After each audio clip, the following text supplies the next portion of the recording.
Sorry, I can't hear you. Tell me your thoughts on the campaign right now, how you're feeling about Hillary's chances. I think the campaign is going very well. I think I've had a fascinating time in Ohio. I've been here for a couple of days.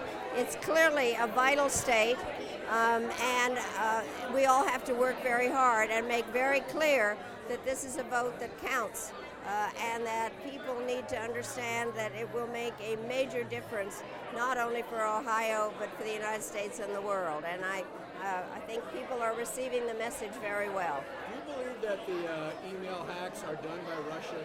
And if so, what can the United States do about it? Well, I mean, the intelligence community has said that the Russians are playing a role in all this.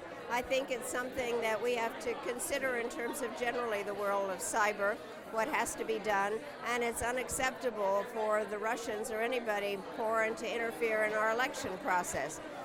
And therefore, the people need to understand that how essential it is for people to go out and vote and not to fall for the fact that Trump is going to lose and therefore is saying that the election is rigged. That is what he's doing and trying to suppress the vote. Can we, I know you're not there anymore, can we do anything? Let's say Russia did do this. What can we do? Well, there are a number of other things in terms of, we always call it asymmetrical kind of things that we can do, and then more sanctions on them, a number of different ways that the government can use the toolbox to do something. And as former Secretary of State, what are your thoughts on Secretary Clinton having a private email server, whether it's legal or illegal, which it was legal? Well, she has said that it was a mistake. I predated emails, so, the technology, but she has said it was a mistake. Obviously, being here in Cincinnati and in Ohio, doing the early vote, how important is it for people to get out to do the early voting? It is absolutely essential because, one, it gives people an opportunity to kind of set their time for when they want to vote, depending upon weather or other responsibilities. And I think that an early vote is one of the real advances in many ways in terms of making our election process as smooth as possible. And I hope people do get out and vote. You talked about being a child of immigrant coming to the United States.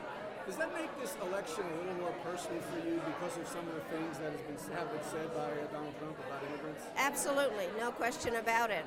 I think that this country is made up of immigrants, and without being self-serving, immigrants have done a lot because they're so happy to be here and grateful to be here and willing to work hard. And so I think that it's among the many really outrageous and demagogic things that Trump has done. And what Trump has done is the opposite of America, which is to try to set us against each other. And we can't allow that to happen. Thank you. Thank you. Appreciate it.